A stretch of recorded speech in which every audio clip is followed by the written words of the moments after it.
ไปเลยไหมไปเลยไหม Run.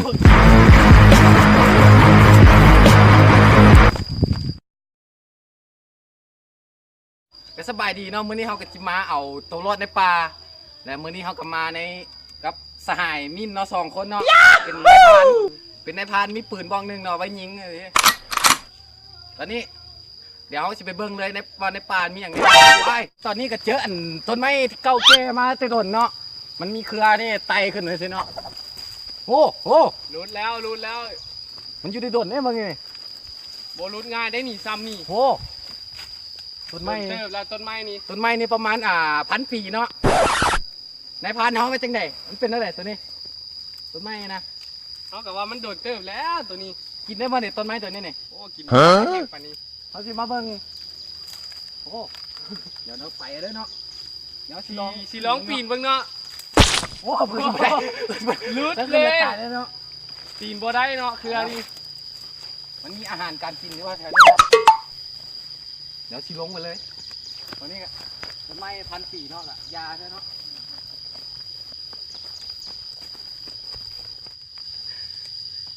เจอซากวัตถุโบราณเนาะเป็นไม้โค้งแบบโอ้แต่ย่านเนาะเบิ่งกันเนาะ มันคือว่าเป็นแต่ย่านเนี่ยทีมงานเขา ต้นนี้กินได้บ่เนาะต้นอย่างเนาะนี่โอ้สัตว์หายแถวนี้นี่หมดต้นหมดแต่สัตว์หายนะโอ้ แม่นแล้ว อันนี้มันกะ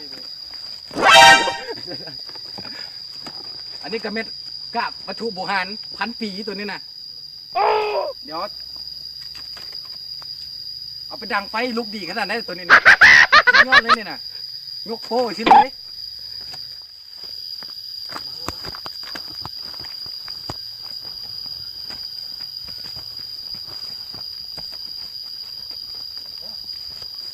เขาเจออันต้นอาหารเนาะอันนี้เนาะอันนี้คันมันกินได้มันกินได้แล้วบ่ตายคันกินบ่ได้แปลว่าตายเนาะ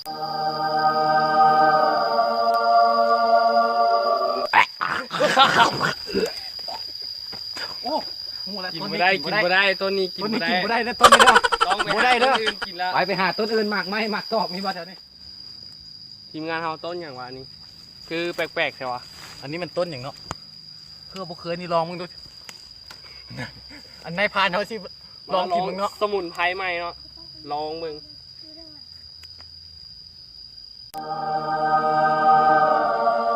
ได้บ่ล่ะ บ่ได้บ่ได้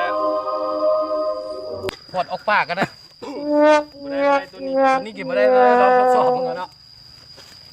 ไปเขาย่างเขาวันนี้เขาก็เริ่มเจอต้นกล้วยเนาะเป็นอาหารหลักของ ทุกคน มวลมนุษย์เนาะแล้วตัวนี้เบิ่งล้อมหัวไว้คือมีเจ้าของเลยเนาะมึงล้อมหัวเนี่ยเขาจะเป็นรักอาเจ็ก2 3มากเพราะว่าปืนเขาจะไปยิงเนาะตอนนี้เขาเชื่ออย่างบางอย่างเนาะน่าจะเป็นงูเนาะปืนน่าจะเป็นงูเนาะตอนนี้เนาะไปกันแล้ว ไปเลยไหม Run.